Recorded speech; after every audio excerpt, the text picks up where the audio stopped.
Hello, today in our video the topic of discussion is how to obey syllabus and renunciation in an easier manner. First of all, I will give some introduction of these two terms, syllabus and renunciation.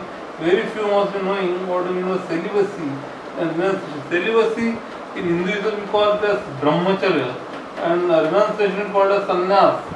So people think they are very difficult thing to practice, but there is a technique, there is a method to practice it, and if you go by the method, it becomes very easier process. Through my own experience, personal experience, I will state the technique in way how to obey them and how they become easier in their implementation in life.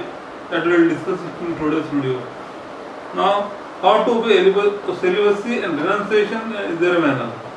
Celibacy in Hindu religion is called as brahmacharya and renunciation is described as sannyas. To majority of people, to obey celibacy and renunciation seems very difficult. To some it looks impossible. But here I want to convey that to obey and follow about virtues is easier to inculcate in a character and implement them into practical reality.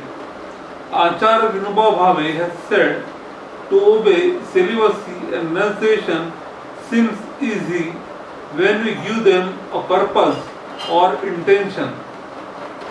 It means if a student keeps before him a higher and difficult aim, and for that aim to secure he needs ample energy, enthusiasm and knowledge, then he will have to keep self-control over senses and mind to save his energy.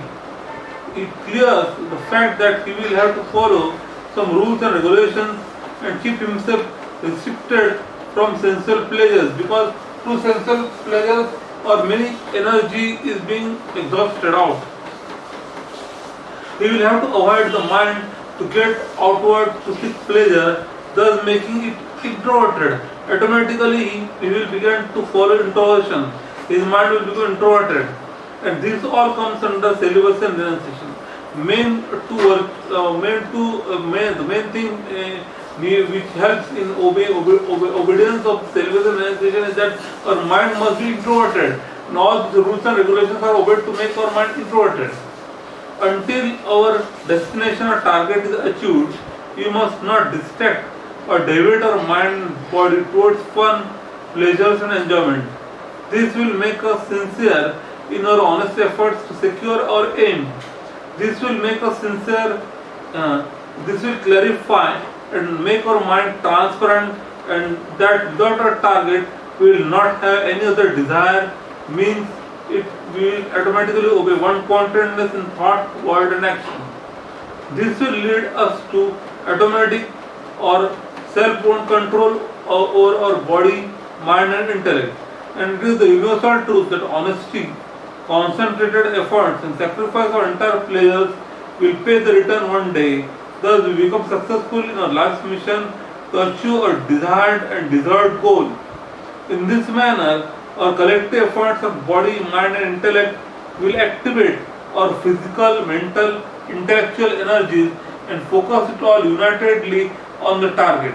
Because of this we will get numerous creative, progressive, productive ideas, and it will foster our mind to find many alternative methods to achieve a distant goal for which we are observing so much self-control or self-restraint.